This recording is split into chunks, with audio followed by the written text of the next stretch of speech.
Knee pain, back pain, shoulder pain, ఎటువంటి మొండి నొప్పులనైనా తగ్గించే clinic Indo British advanced pain clinic. ఆంధ్రప్రదేశ్లో రాజకీయాలు ఒక ఎత్తు అయితే ఈ యొక్క పిఠాపురం నియోజకవర్గంలో రాజకీయాలు మరింత హీట్ పిచ్చుతున్నాయి. రోజు రోజు కూడా రాజకీయ పరిణామాలు అయితే మారిపోతున్న పరిస్థితి ప్రధానంగా ఉందని చెప్పాలి. మరో పక్కన జనసేన అధినేత పవన్ కళ్యాణ్ పిఠాపురం నుంచి పోటీ చేస్తారని గత కొన్ని రోజుల క్రితం అయితే ప్రకటించిన పరిస్థితి అయితే మన ప్రధానంగా అందరూ కూడా తెలిసిందే. ఈ నేపథ్యంలో కాకినాడ పార్లమెంటు అభ్యర్థిగా ఇక్కడ పిఠాపురంలో ఉన్నటువంటి జనసేన ఇన్ఛార్జిగా ఉన్న తంగేళ్ల ఉదయ శ్రీనివాస్ని అయితే కాకినాడ పార్లమెంటుగా పోటీ చేస్తారంటూ నిన్న కూడా ప్రకటించారు. ఈ నేపథ్యంలో అంతా కూడా పరిస్థితి రాజకీయ పరిణామాలు చూసుకుంటూ పక్క మారే అని చెప్పిన నేపథ్యంలో మరో పక్కన జనసేన అధినేత పవన్ కళ్యాణ్ చేస్తున్న మాటలపై క్లారిటీ లేకపోవడంతో పిఠాపురం నియోజకవర్గంలో కొంచెం గందరగోళ పరిస్థితి అయితే ప్రధానంగా నెలకొన్నాయని చెప్పాలి. మరొక ఎమ్మెల్యేగా పోటీ చేస్తారని చెప్తూనే మరో పక్కన కేంద్ర ప్రభుత్వం కావచ్చు, అమిత్ షా అతను ఏమన్నా ఆదేశాలు ఇస్తే మళ్ళీ పార్లమెంటుగా వెళతామంటూ చేసినటువంటి వ్యాఖ్యలు కూడా పిఠాపురం నియోజకవర్గంలో గందరగోళ పరిస్థితులు అయితే నెలకొన్నాయి. మరో పక్కన వైసీపీలో ప్రధానంగా గీత నియోజకవర్గంలో అభివృద్ధి మేమే చేసామంటూ పక్కన ముందుకు వెళ్తుంటే పవన్ కళ్యాణ్ ఇంకా రాకపోవడంతో ఇక్కడ టీడీపీ ఇన్ఛార్జిగా ఉన్నటువంటి మాజీ ఎమ్మెల్యే వర్మ గారు అయితే ప్రధానంగా నియోజకవర్గంలో జనసేనకే ఓటేయాలంటూ పక్కన ప్రచారం చేసే విధంగా పిఠాపురంలో రాజకీయాలు అయితే రోజు రోజుకు మారుతున్న పరిస్థితి ఉంది. ప్రధానంగా దీని మీద మాట్లాడదాం. ప్రస్తుతం మాజీ ఎమ్మెల్యే వర్మ గారు ఉన్నారు. సార్ చెప్పండి, ఓ పక్కన జనసేన అధినేత పవన్ కళ్యాణ్ పిఠాపురంలో పోటీ చేస్తాను గత కొన్ని రోజులు కూడా చెప్పడం జరిగింది. మరో పక్కన చూసుకుంటే నిన్న పిఠాపురంలో ఉన్నటువంటి జనసేన ఇన్ఛార్జ్ కాకినాడ పార్లమెంట్ అభ్యర్థిగా పోటీ చేస్తారని నిన్న పవన్ కళ్యాణ్ మళ్ళీ ప్రకటించారు. కానీ ఈ పరిణామాలు చూసుకుంటే మళ్ళీ పార్లమెంట్కి వెళ్తారని చెప్పేసి పవన్ కళ్యాణ్ కూడా కేంద్ర ప్రభుత్వం ఆదేశిస్తే వెళ్తారంటున్నారు. ఈ పరిణామాలను చూడాలి, ఎలా చూడాలి? కన్ఫ్యూజింగ్గా లేవండి కొంచెం. ఇక్కడ పవన్ కళ్యాణ్ గారు ఇక్కడ పోటీ చేస్తారు. చంద్రబాబు నాయుడు గారు మీరు అందరూ మద్దతు ఇవ్వాలని మాకు ఆదేశాలు ఇవ్వడం జరిగింది. మేము అదే పద్ధతిలో ఆయన తరపున పవన్ కళ్యాణ్ గారిని గెలిపించాలన్న ఉద్దేశంతో మా టీం అంతా పనిచేస్తుంది. తెలుగుదేశం పార్టీ కుటుంబం అంతా కూడా. ఒకవేళ ఆయన కాకినాడ వెళ్ళమని మేము కోరుకోం, ఆయన ఇక్కడే ఉండాలని మేము కోరుకుంటున్నాం. ఆల్రెడీ ఇక్కడ పోటీ చేస్తా అన్నారు కాబట్టి మేము కూడా చంద్రబాబు నాయుడు గారి ఆదేశాలకు కమిట్ అయ్యి మేము కూడా పనిచేస్తున్నాం. ఒకవేళ వెళ్తే కనుక ఆయన ఇష్ట ప్రకారం వెళ్తే కనుక ఇక్కడ తెలుగుదేశం పార్టీ క్యాండిడేట్గా నేనే పోటీలో ఉంటాను. అంటే మరి ఒక పక్కన స్కాప్ అంటే ఇద్దరు మారుస్తామని చెప్పేసి ఆయన మాట్లాడారు క్లియర్గా నిన్న. అంటే అది ఎలా సాధ్యం అవుతుంది? అంటే ఇప్పటికే నేను పోటీ చేస్తున్నాను పిఠాపురంలో అంటే మీరు ప్రచారం చేస్తున్నారు. ఆయన అయితే మాత్రం ఎంపీగా ఆయన వెళ్తారన్నారు. అంటే మళ్ళీ ఆయన ఇక్కడికి వస్తారా లేదంటే టీడీపీకి ఇస్తారా టికెట్? చంద్రబాబు నాయుడు గారు నాకు క్లారిటీగా చెప్పారు. పవన్ కళ్యాణ్ గారు పిఠాపురాన్ని పోటీ చేస్తున్నారు, మీరందరూ పొత్తు ధర్మం పాటించి మద్దతు ఇవ్వాలని తెలియజేశారు. మేము దానికి ఒప్పుకొని మేము కార్యక్రమం వాళ్ళు మొదలుపెట్టాం, పనిచేస్తూ ఉన్నాం. ఇక్కడ ఇంకొకరు ఎవరో వస్తే పల్లకి మోయడానికి సిద్ధంగా తెలుగుదేశం పార్టీ కుటుంబం స్థానికులు మేము ఎవరం లేము. ఒక్క పవన్ గారు వస్తేనే మేము పనిచేస్తామని చెప్పి తెలియజేస్తాం. ఆయన వస్తామని అన్నారు, ఆయనకి పనిచేస్తాం, గెలిపిస్తాం కూడా.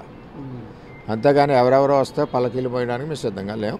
తెలుగుదేశం పార్టీ పోటీ చేస్తే నేనే పోటీ చేస్తాను, నేనే అభ్యర్థి. అది కూడా చంద్రబాబు నాయుడు గారు ఏ విధంగా ఆయన పార్లమెంట్కి కానీ వెళ్తే నువ్వే తెలుగుదేశం పార్టీ అభ్యర్థి అని కూడా చంద్రబాబు నాయుడు గారు తెలియజేశారు. అంటే మాటల్లో కూడా ఒకటే చెప్పారు, అంటే జనసేన కేటాయించారు కాబట్టి ఇది మా ఇష్టంగా చేసుకునే అవకాశం ఉంటుంది. అలాగే అమిత్ షాతో మాట్లాడుతాం, పిఠాపురం కావచ్చు, కాకినాడ పార్లమెంట్ కావచ్చు, జనసేన మాది కాబట్టి మా ఇష్టసారంగా ఏదో చేసుకుంటా అన్నట్టుగా ఉంది కదా. ఇది ఎలా ఉంటుందంటే అధ్యక్షులిద్దరూ మాట్లాడుకున్నారు, పిఠాపురాన్ని ఆయన పోటీ చేస్తా అన్నారు, ఆయనకైతేనే ఇస్తామని చెప్పి ఇచ్చారు. నేను కూడా ఆయన మూలాన్నే నేను కూడా వెనక్కి తగ్గాను. ఒక రాష్ట్ర అధ్యక్షుడు, మరి పెద్ద నాయకుడు, తెలుగుదేశం పార్టీకి కూడా సహాయ సహకారాలతో ఉన్నారు. ఆయన గెలిపించాలనే బాధ్యత చంద్రబాబు నాయుడు గారు భుజాల మీద పెట్టారు. మేము పెట్టుకున్నాం, గెలిపిస్తాం కూడా. ఆయన ఒకవేళ ఇక్కడ లేనప్పుడు తెలుగుదేశం పార్టీ నేనే అభ్యర్థిని, నేనే ఉంటాను ఇక్కడ. అంటే పవన్ కళ్యాణ్ ఇప్పటికే వారం రోజులు అవుతుంది ప్రకటించి, ఇంకా రాలేదు.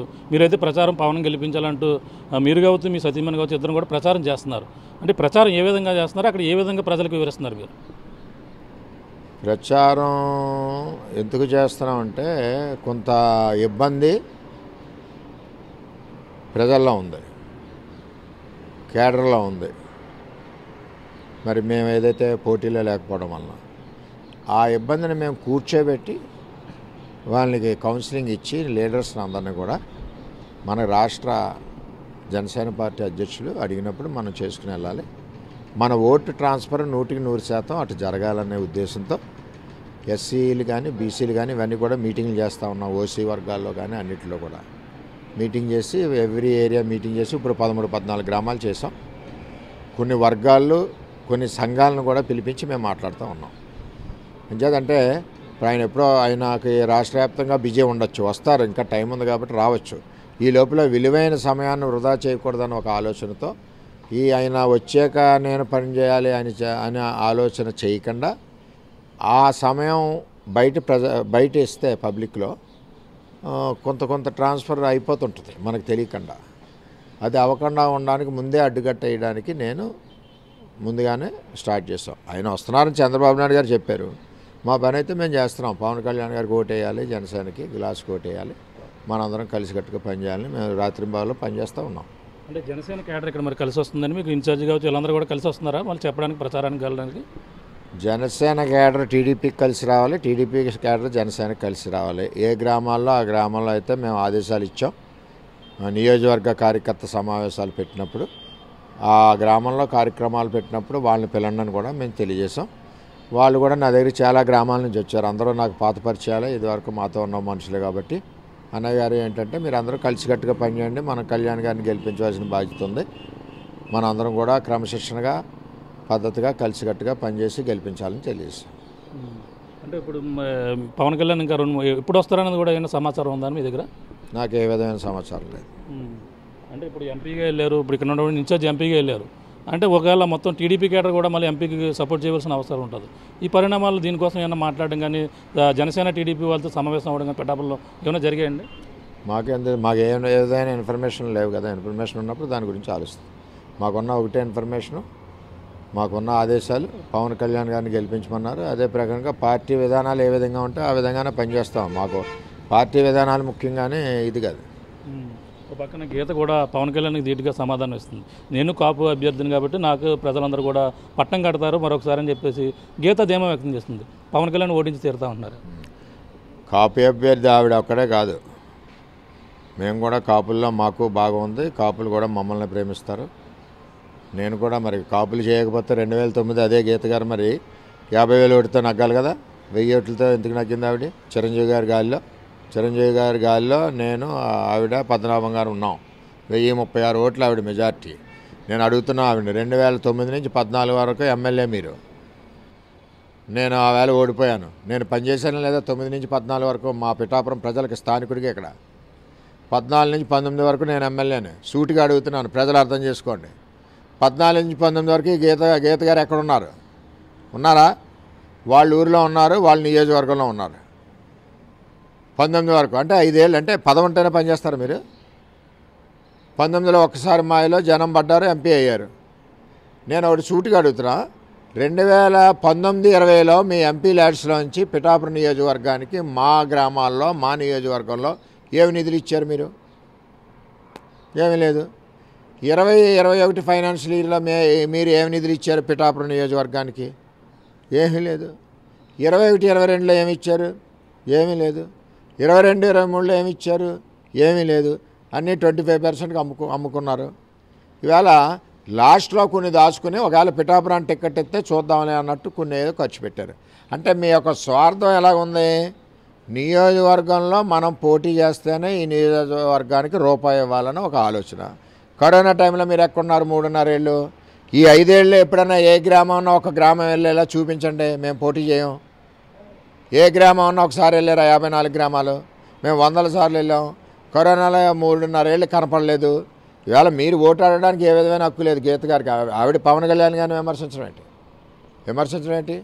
అప్పుడు విమర్శించకూడదు. ఆయన మాట్లాడారు, ఇష్టం ఉంటే వెళ్ళు, లేకపోతే మానేయండి. రమ్మన్నారు. పార్టీ మంచిది, తెలుగుదేశం పార్టీ ఇదంతా అలయన్స్, బీజేపీ అలయన్స్లో ఉంది కదా, మంచిని కోరుకుంటే రండి అని మా పార్టీలోకి ఆయన పిలిచారు. తప్పేంటి? అదే ప్రజారాజ్య సమయంలో మా నుండి వెళ్ళారు కాబట్టి రావాలని చెప్పేసి అన్నారు.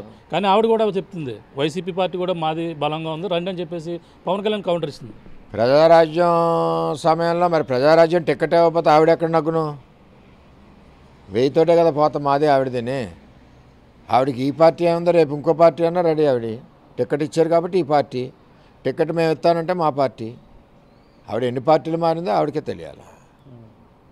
అంటే ఇప్పుడు ఇక్కడ పిఠాపురంలో కొన్ని రైల్వే అండర్ గ్రౌండ్ బ్రిడ్జ్లు కావచ్చు, ఇవన్నీ కూడా బోలండి అభివృద్ధి పనులు చేసామని చెప్తున్నారండి. ఆధ్యాత్మిక గుళ్ళు కావచ్చు, ఇవన్నీ కూడా డెవలప్ చేసామంటున్నారు. ఆవిడ డెవలప్మెంట్ చేసింది ఏదైనా ఉంటే ఉప్పాడు జంక్షన్లో చెప్పమనండి, నేను వస్తాను. అంతేగాని ఆవిడ వచ్చి ఈ నియోజకవర్గానికి చేసింది ఏంటంటే దొరబాబు గీత గారుని పురుషోత్తపట్నాన్ని పక్కకు పెట్టించి రైతుల్ని సర్వనాశనం చేశారు. ఈ 5 సంవత్సరాల్లో గీత గారు దొరబాబు గారు చేసిన పనికి 700 కోట్ల రూపాయలు రైతులు నష్టపోయారు, అప్పుల్లో ఉన్నారు. ఏలేరు ఆధునీకరణ ప్రారంభించిన దాన్ని పక్కకు పెట్టించి ఉత్తరం రాసి అవసరం లేదని ఎంపీ ఎమ్మెల్యేలు ఇద్దరు కూడా దాన్ని పక్కకు పెట్టి రైతుల్ని కళ్ళనీళ్ళు పెట్టించారు. అన్నింటికంటే దారుణంగా ఏలేరు ప్రాజెక్టులోంచి 3 టీఎంసీ నీరు 800 కోట్లు కాంట్రాక్టర్కి లొంగిపోయి అతని దగ్గర కమిషన్ల కోసం ప్రాజెక్టులోంచి 3 టీఎంసీ నీరు తాండవాకి దారాదత్తం చేయడానికి సంతకాలు వీళ్ళిద్దరూ పెట్టారు లేదా?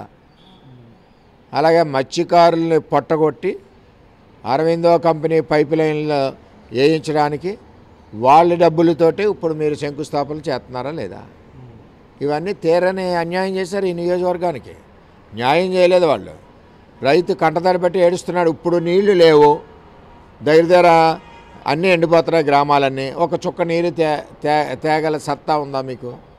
మా పిఠాపురం నీరు, ఏలేరు నీరు ప్రతిపాడు పోతుంది, జగ్గంపేట పోతుంది, పెద్దాపురం పోతుంది. పిఠాపురానికి నీరు ఎందుకు ఇవ్వట్లేదు? ఇదే ఆవిడకి అవసరం లేదు, వాళ్ళ ఊరైతే ఆవిడ నీరు ఇచ్చుకుంటుంది. ఏమి చేసిందేమీ లేదు చెప్పుకోవడానికి. కానీ అసలు నువ్వు 5 ఏళ్ళలో ఏ గ్రామం తిరిగావు, ఏ నిధులు తెచ్చావు, ఎన్ని రోజులు నువ్వు పిఠాపురం నియోజకవర్గానికి వచ్చావు చెప్పమనండి. ఒక్క ఫోన్ ఎత్తిందేమో చెప్పమనండి ఆవిడని. 5 కాదు 10 ఏళ్ళలో. ఫైనల్గా మనం చూసుకుంటే పవన్ కళ్యాణ్ ఒక మాట అంటూ ఉంటున్నారు, అంటే త్యాగం చేశారు నా కోసం అని చెప్పేసి ఇక్కడ ఉన్నటువంటి ఇన్ఛార్జ్ తంగెల్ ఉదయ్ శ్రీనివాసన్ అంటున్నారు. మీ కేడర్లో కొంచెం అసంతృప్తి ఉంది. త్యాగం చేసింది మా వరం అయితే త్యాగం చేశారని ఆయన అంటున్నారంటూ మీ కేడర్ కొంచెం అసంతృప్తి ఉన్నది. దాన్ని ఎలా చూడాలి? ఆయనది 3 నెలల త్యాగం, నాది 20 సంవత్సరాల త్యాగం. అంతే, నాది 20 సంవత్సరాల త్యాగం నాది. అతను 3 నెలల త్యాగం. వాళ్ళ అధ్యక్షుడు గారు కాబట్టి ఆ 3 నెలల త్యాగాన్ని చెప్తే తప్పేం లేదు. మా అధ్యక్షుడు నా త్యాగాన్ని ఆల్రెడీ చెప్పాడు కదా, అది మేము తప్పుగా భావించాం. ఓకే, పవన్ కళ్యాణ్ ఇంకో 2-3 రోజులతో ప్రచారానికి మీరు మొత్తం సిద్ధంగా అవుతున్నారు? నేను ఆల్రెడీ ప్రచారంలో ఉన్నాను. ఆయన ఏదన్నా ప్రోగ్రాము రోడ్ మ్యాప్ ఇస్తే ఆ విధంగా పనిచేయడానికి కూడా మేము సిద్ధంగా ఉన్నాం. చూస్తున్న ఇది పరిస్థితి. ప్రధానంగా చూసుకుంటే ఇక్కడ జనసేన నుంచి ఇన్ఛార్జిగా ఉన్న వ్యక్తి అయితే ఆయన ఒక 6 నెలల త్యాగం, కానీ నాది 20 సంవత్సరాల త్యాగం అంటూ వర్మ అయితే చెప్తున్న పరిస్థితి అయితే ప్రధానంగా ఉంది. ప్రధానంగా చూసుకుంటే ఇక్కడ ఒకవేళ టికెట్ పవన్ కళ్యాణ్ మాత్రం పిఠాపురంలో పోటీ చేస్తే మేము పూర్తి స్థాయిలో అందరూ కూడా సహకరిస్తాం, ఇప్పుడు కూడా సహకరిస్తూ జనాల్లో పవన్ గెలిపించాలంటూ ప్రచారం కూడా చేస్తున్నాం. అలాగే సమావేశాలు కూడా నిర్వహిస్తున్న పరిస్థితి ఉందంటూ మరో పక్కన ఉందంటున్నారు. అలాగే ఒకవేళ ఎంపీగా వెళితే మాత్రం కేవలం ఇక్కడ పిఠాపురం నుంచి మళ్ళీ టీడీపీ పార్టీ బరిలో ఉంటుంది, మళ్ళీ నేనే పోటీ చేస్తాం, మా పార్టీ యొక్క రూల్ విధానం ఇదే, మా నాయకుడు చంద్రబాబు చెప్పిన విధానం కూడా ఇదే అంటూ ప్రధానంగా వర్మ అయితే చెప్తున్నారు. ఏదేమైనా పవన్ కళ్యాణ్ మరొకసారి అది కేంద్రం ప్రభుత్వం అమిత్ షా కావచ్చు, లేదా ఏదన్నా పవన్ కళ్యాణ్ని ఎంపీగా పోటీ చేయాలని ఏమైనా సూచిస్తే మాత్రం నేను మళ్ళీ తిరిగి ఒకవేళ ఎంపీగా పవన్ కళ్యాణ్ ఎంతమంది పిఠాపురంలో టీడీపీ అభ్యర్థి అయినటువంటి వర్మే మళ్ళీ పోటీ బరిలో ఉంటారంటూ ఎస్వీఎస్ అని వర్మ అయితే చెప్తున్నారు. అలాగే ప్రధానంగా వంగ గీతా విశ్వాస్ పిఠాపురం నియోజకవర్గంలో గత కరోనా సమయం కావచ్చు మిగిలిన సమయంలో ఎక్కడా కనిపించలేదంటూ, అభివృద్ధి పెద్దగా చేసింది ఏమీ లేదంటూ 2009లో ప్రజారాజ్యం పార్టీ చిరంజీవి సీట్ ఇస్తేనే ఆమె గీత ఎవరో పిఠాపురానికి తెలిసిందని, ఆమె ఇవ్వకపోతే వాళ్ళ మెగా అభిమానులు కావచ్చు ఎవరు కూడా తనకి ఏ విధంగానే తను గుర్తించే విధంగా తను గెలిపించేవారు కాదని ప్రధానంగా పిఠాపురం మాజీ ఎమ్మెల్యే వర్మ అయితే చెప్తున్న పరిస్థితి ప్రధానంగా ఉందని చెప్పాలి. ఇది కూడా ఉన్న తాజా పరిస్థితి. చంద్రబాబు నాయుడు గారు పిలిపించి ఏదైతే తెలుగుదేశం పార్టీ పునాదులతో చాలా బలీయంగా ఉంది, ఆ నిర్మాణం తెలుగుదేశం పార్టీ కార్యకర్తలు నాయకులు కూడా గత 20 సంవత్సరాల నుంచి ఈ నిర్మాణం చేశారు. అంత బలీయంగా ఉంది. జనరల్గా కొంత బాధ ఉన్నమాట వాస్తవం అందరికీ, అందరూ తేడా లేదు.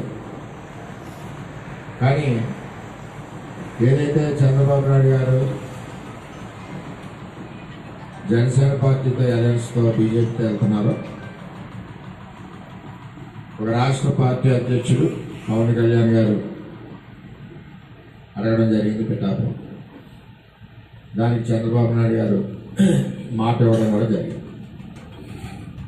అప్పటి వరకు కూడా ఆయన భీమవరం కానీ గాజువాక్ కానీ వెళ్తారన్న ఒక ఆలోచనతో చంద్రబాబు నాయుడు గారు నువ్వే పోటీ చేద్ది అని చెప్పి నాకు తెలియజేయడం కూడా జరిగింది. ఇవన్నీ వాస్తవాలు. మొన్న పిలిచినప్పుడు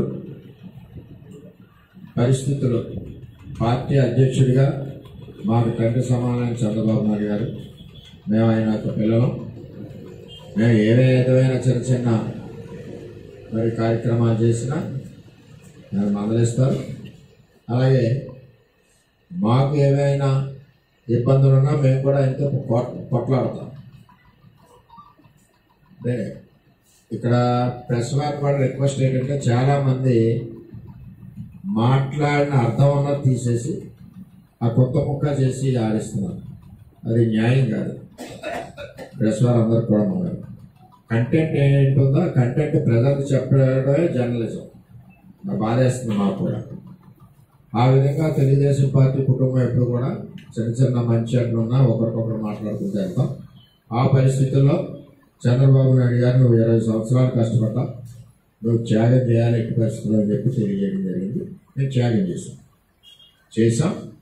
చంద్రబాబు నాయుడు గారు ఇమ్మీడియట్గా జైరప్ చేయాలి, కార్యకర్తలతో మాట్లాడాలంటే వెంటనే కార్యకర్తల సమావేశం చెప్తాం. అదే ఇంకా మా ప్రాసెస్ మేము చేస్తామన్నాం. గత 3 రోజుల నుంచి పత్రికలు మీరు అందరికీ తెలుసు. ఈ కాంట్రాక్ట్ ఇవ్వడం కోసం ఈరోజు పిఠాపురాన్ని రైతుల్ని బలి చేయడం జరిగింది. ఇవన్నీ కూడా మరి నియోజకవర్గంలో సమాధానం చెప్పాల్సిన పరిస్థితి మరి ఆవిడకి ఉంటుందని చెప్పి తెలియజేస్తాను. లేదా చర్చకి సిద్ధమైతే నేను చర్చకు వస్తాను కూడా తెలియజేస్తాను. ఇంకా చాలా సమస్యలు ఉన్నాయి. ఈ తర్వాత మత్స్యకారులు ఏదైతే జియో ట్యూబ్ కట్టుందో దాని మీద కూడా చంద్రబాబు నాయుడు గారు మొన్న అవన్నీ పనులు కూడా పూర్తి చేస్తామని చెప్పి మరి తెలియజేయడం జరిగింది. ఏమున్నాయో అవి చేస్తాం, మొత్తం అన్ని కూడా చెప్పారు. కొన్ని లెటర్ల ద్వారా ఇచ్చాం, ఈ విధంగా చేశాం. ఏదేమైనా పిఠాపురం నియోజకవర్గాన్ని అభివృద్ధి పదంలో నడిపిస్తామని చెప్పి తెలియజేస్తాం. పవన్ కళ్యాణ్ గారు ఎంపీకి వెళ్తే మేము వెళ్ళమని కోరట్లేదు. ఒకసారి మాట ఇచ్చాక ఎట్టి పరిస్థితుల్లోనే పవన్ కళ్యాణ్ గారిని గెలిపించి తీరతాం. ఆయన కూడా ఇక్కడే ఉండాలని కోరుకుంటున్నాం. ఒకవేళ ఆయనకి పర్సనల్గా ఎంపీకి వెళ్ళాలని ఆలోచన వచ్చినప్పుడు తెలుగుదేశం పార్టీ తరఫున నువ్వే పోటీ చేస్తామని చంద్రబాబు నాయుడు గారు తెలియజేయడం జరిగింది. నేను కూడా పవన్ కళ్యాణ్ గారు వస్తే రక్తం దారబోసి మేము కార్యకర్తలు 24 గంటలు పనిచేసి గెలిపించి చంద్రబాబు నాయుడు గారికి గిఫ్ట్గా పంపుతాం. టికెట్ ఇచ్చాం. మనం వారికి సహకరించి పని చేయించి గెలిపించవలసిన బాధ్యత ఉంది. మేము ఆ బాధ్యత భుజాల మీద పట్టుకున్నాం. శనివారం నాడు సాయంత్రం చంద్రబాబు నాయుడు గారితో మాట్లాడాం. ఆదివారం ఉదయం 8 గంటల నుంచి మేము పనిలో ఉన్నాం. ఈ నియోజకవర్గం ఇప్పటికి కూడా అదే పనిలో ఉన్నాం. చేపూరులో కార్యక్రమం చేసుకుని మా తెలుగుదేశం పార్టీ ప్రకారం మేము పోటీలో ఉంటాం. ఒక పవన్ కళ్యాణ్ గారు రాష్ట్ర అధ్యక్షుడు కాబట్టి వారికి గౌరవంగా చంద్రబాబు నాయుడు గారి ఆదేశాల మేరకు వారిని భుజాల మీద ఎక్కించుకుని గెలిపించి చంద్రబాబు నాయుడు గారికి అప్పచెప్తారు. అది సార్. ఇంకా మిగిలిన వారిని ఎవరైనా ఈ పిఠాపురం నియోజకవర్గం ఇప్పటికే అలసిపోయింది. మోసి పరిస్థితి ఉండదు. క్లారిటీ. చంద్రబాబు నాయుడు గారు ఏది చెప్పారో అది తూచా తప్పకుండా పవన్ కళ్యాణ్ గారిని గెలిపించడానికి తెలుగుదేశం పార్టీ మొన్న నియోజకవర్గ సమావేశంలో అందరూ కూడా చేతులెత్తి గెలిపిస్తాం అని తెలియజేయడం జరిగింది. వాళ్ళు 100 మంది వేసుకుంటే ఎందుకు, కింద జనం ఉండాలి. కానీ 1000 మందిని వేసుకోమన్నా 1000 మందిని ఇక్కడ తెచ్చిపెట్టుకుంటే అక్కడ కడపలో పోతాయి కదా, మళ్ళీ ఈయన వెళ్ళి సంతారు కదా. అక్కడ యుద్ధానికి బయలుదేరి వీరోచితంగా చేస్తాం యుద్ధం. ఇప్పుడు సైన్యం ఉంటే కదా యుద్ధం చేయగలం. ఓట్లు ఉంటే కదా నువ్వు ఎంతమంది ఇన్ఛార్జ్ చేసే పరిస్థితి. ఎవడో భయపడి లేదు వాళ్ళందరికీ. నీ ద్వారా వాలంటీర్లు కూడా హెచ్చరిస్తున్నాం. మేము కూడా ఆల్రెడీ ఇన్స్ట్రక్షన్స్ కూడా ఇచ్చాం గ్రామాల నాయకులకి, ఎక్కడెక్కడ మూమెంట్స్ ఫొటోస్ తీయమని. మీరు మీ కార్యక్రమం మీరు చేసుకోండి, మాకు ఇబ్బంది లేదు. మీరు స్థానికులు, మా కుటుంబ సభ్యులే. కానీ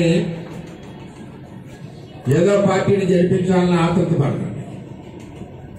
ఆతృత పడనని చెప్పి మా కుటుంబ సభ్యులు అందరూ అన్నదమ్ములు. ఆతృత పడితే ఇబ్బందులు ఏంటో మీకు తెలుసు. ఎవరిని కూడా మేము వదిలేదు. ప్రేమగా చెప్తున్నాం, రిక్వెస్ట్గా చెప్తున్నాం. ఎలక్షన్ కమిషన్ చట్ట ప్రకారం మనం అందరం నడుచుకోవాలి. అధికారులు అవనండి, ఎవరో కాయలు, ఎవరో రక్షించదు. రేపు ఆ ప్రభుత్వం ఉండదు రక్షించడానికి. ఎవరో చూడలేదు కదా వదిలేశారని కూడా అనుకోద్దు. జాతీయ కంటే ప్రతి ఒక్కరూ కూడా అందరం అన్నదమ్ముల వల్ల న్యాయానికి అనుగుణంగా, చట్టానికి అనుగుణంగా వాలంటీర్లు కానీ మిగిలిన సచివాలయ సిబ్బందులు కానీ అందరూ కూడా పనిచేయవలసిందిగా అందరినీ కూడా రిక్వెస్ట్ చేశారు. వరద వచ్చి మునిగిపోతున్న పొలాలని సంగడైపోతుంటే 160 కోట్లతో తెచ్చి శంకుస్థాపన చేసి పనులు ప్రారంభించిన ప్రాజెక్ట్ ని ఎవడన్నా బుద్ధి జ్ఞానం ఉన్నవాడు ఎవడన్నా సంతకాలు పెట్టి వద్దనిస్తారండి? మిమ్మల్ని గెలిపించుకుంది మీ ఇద్దరిని ఎమ్మెల్యేని ఎంపీని దేనికి గెలిపించుకున్నాడు? నేను తెచ్చాను, నువ్వు కట్టాలి. నేను ఆ ప్రాజెక్ట్ తెచ్చాను, నువ్వు నీరు పారించాలి ప్రాజెక్టులకి. ఏం చేశారు మీరు? ఓటు అడుగుతున్నారు సిగ్గు లేకుండా అందరూ. ఓటు అడగడానికి పౌరుషం ఉండాలి. నేనైతే ఓటు అడగను, నేను రాని నియోజకవర్గంలోకి నేనైతే అటువంటి పనులు చేస్తాను. దేనికి ఉన్నావు? దేనికి గెలిపించుకున్నారు? ప్రజలు కరోనా వస్తే కనపడవు, పంటలు ఎండిపోతుంటే కనపడవు, జనం ఎక్కడన్నా గొడవ అయితే కనపడవు. కానీ చిన్నపిల్లలతో పువ్వులు చెల్లించుకోవడానికి ఎండలో పెట్టమంటే కనపడదు. ఏం చేశారు ఇక్కడ? ఈ నియోజకవర్గానికి నేను సవాల్ విసురుతున్నాను. కుప్పాడు జంక్షన్లో చర్చికి రండి.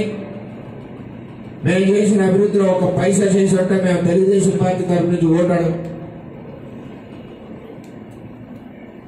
ఆ అలయన్స్ నుంచి ఓటాడు అడగం. దమ్ముంటే చర్చికి రండి. ఒక రోడ్డు లేదు, ఒక డ్రైన్ లేదు. మేము వేసిన రోడ్డు మీద ఖాళీ కన్నా నడని చూద్దాం, ఎక్కడ లేదు. చాలా బాధాకరం. ప్రజల్లో మార్పు రావాలి. ఈ పరిస్థితి ఎలాగ ఉంటే ఆ పార్టీ ఎలా ఉంటే అలాగే ఉంటుంది పరిస్థితి. పెన్షన్ అధికారులే చేయాలి పిఠాపురం నియోజకవర్గంలో. వాలంటీర్ల ద్వారా కానీ నాయకుల ద్వారా కానీ పెన్షన్లు చేయడానికి వీల్లేదు. అది ఎలక్షన్ కమిషన్ రూలు. ఎవరు చేసినా వాళ్ళ మీద క్రిమినల్ కేసులు ఎలక్షన్ కమిషన్ ఫైల్ చేస్తారు. అందులో తేడా లేదు. ఏ ఒక్కరు కనపడినా ఆఖరికి ఫోటో లేదు కదా నన్ను ఏం టేక్లర్ అనక్కర్లేదు. అన్ని తీసుకెళ్లి బొక్కలో పెడితే ఎవరొక నిజం చెప్తారు. అది అందులో తేడా లేదు. ఇప్పుడు కూడా ఆఫీసర్స్, పోలీసు, కలెక్టర్ అందరూ కూడా మరి ఎలక్షన్ కమిషన్ అండర్లో ఉన్నారు, గవర్నమెంట్ అండర్లో కాదని చెప్పి వాళ్ళందరికీ కూడా తెలుసు, మనందరికి కూడా తెలుసు. చేత ఎవరు భయపడవలసిన అవసరం లేదు. 6 ఎకరాలు వరి చేను ఊడ్చుకుంటున్నాడు. 11 ఎకరాల పట్టాలు మన మేడం ఇచ్చేశారు. పట్టాలు సంతకాలు పెట్టి ఇచ్చేస్తున్నారు, ఎక్కడ ఏమీ లేవు, అన్నీ సున్నా. మళ్ళీ ఆన్లైన్లో కూడా పేర్లు ఇస్తే పట్టాలు ఎలక్షన్ లోపల ఇచ్చేస్తాం ఎలక్షన్ ఆఫీసులో అంటున్నారు. ప్రజలందరూ అర్థం చేసుకోవాల్సింది, పిఠాపురం టౌన్కి చేసిన సైట్లో కనుక పట్టా తీసుకుంటే ఒక్కో సైట్కి 6 లక్షల రూపాయలు ఫిల్లింగ్ అవుతుంది. నేను నిలబడి కర్రతో చూపించాను. నేను 5 అడుగుల 5.5 అంగుళాల హైట్, నా మీద 2 అంగుళాల హైట్లో ఆ చెరువు ఉంది. అది భూమి కాదు, చెరువు. ప్రతి వర్షాకాలంలోనే నిండిపోద్ది. ఈ పట్టాల పేర్లు చెప్పాలంటే ఈ పట్టా గురించి ఆవిడ అప్పులు చేసి 6 లక్షలు వేసి మట్టి నింపుకోవాలి. కన్స్ట్రక్షన్ 5.5 అడుగులు కింద నుంచి ఫౌండేషన్ వేయాలి. ఇది అదనంగా ఇంకో 2 లక్షలు, 7 లక్షల రూపాయలు మీరు ఇచ్చిన ఆ చెరువులో పట్టా గురించి 7 లక్షల రూపాయలు ఇన్వెస్ట్మెంట్ చేయాలి. నువ్వు లోన్ ఇస్తే కట్టాలి, లేకపోతే లేదు. పట్టాలు అక్కడ కూడా అన్ని కూడా దొంగ పట్టాలు ఇచ్చేదంటే నువ్వు నెంబరు చూపించలేకపోతున్నావు, స్థలం చూపించలేకపోతున్నావు, పట్టాలకి ఎక్కడుందో చెప్పలేకపోతున్నావు, ఇచ్చేస్తున్నాడు అంతే. ఏది ఏమైనా రేపు మా ప్రభుత్వం వచ్చాక అందులో ఎలిజిబుల్ వాళ్ళందరినీ కూడా ఉంచి వీళ్ళు వ్యాపారం చేసిన అన్ని కూడా మేము ఎంక్వైరీ చేసి ఎలిజిబిలిటీ ఉంటే ఎలిజిబిలిటీ ఉంటారు, ఎలిజిబిలిటీ లేని వాళ్ళు బయటకు వెళ్తారు. రెండోది పట్టాలు దాంట్లో స్కామ్ దగ్గర 40 కోట్లు 50 కోట్ల రూపాయలు ఎంపీ ఎమ్మెల్యే దగ్గరుండి కలిసి మెక్కేశాడు. అని చేత ఇప్పుడు చేబ్రోలు ఉంది, చందిత్తులో పట్టాలు ఇచ్చారు. చందిత్తు ఉంది, చేబ్రోలు ఇచ్చారు. గొల్లపురాలు ఉంది, గీత గారికి దొరబాబు గారికి చుట్టాలు భూమి కొనుక్కుని ఆ గోతులో పడేశారు. అదే భూమి గ్రామాన్ని చేయించుకుంటే నష్టం ఏంటి? అంటే కమిషన్ కోసం ఎంత దూరంలో మీరు తీసుకెళ్లారు? ఇవన్నీ జరిగి కాదని చెప్పి తెలియజేస్తారు. మరిన్ని వీడియోస్ కోసం ఛానల్ ని సబ్స్క్రైబ్ చేయండి, లేటెస్ట్ అప్డేట్స్ కోసం వాట్సాప్ ఛానల్ ని ఫాలో చేయండి అండ్ లింక్ డిస్క్రిప్షన్ లో ఉంది.